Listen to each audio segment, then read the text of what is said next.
Hey folks, Turbine Guy coming back at you at the yacht pace and just out of downtown Fort Myers down here. Boy, you won't believe what we saw here too.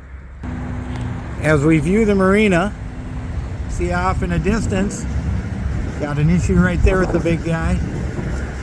We come back over, and right in front of us here, that guy's sunk. Look at that big guy right there. Definitely listing. You go over and you don't see much until right up under the bridge.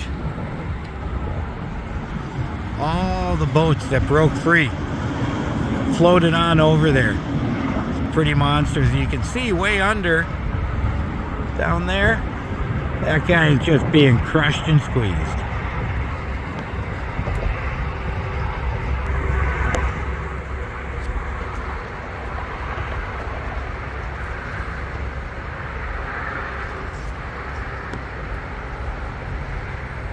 Just one more area, downtown Fort Myers, that was devastated, and there's millions upon millions of damages, much of it unknown at this point.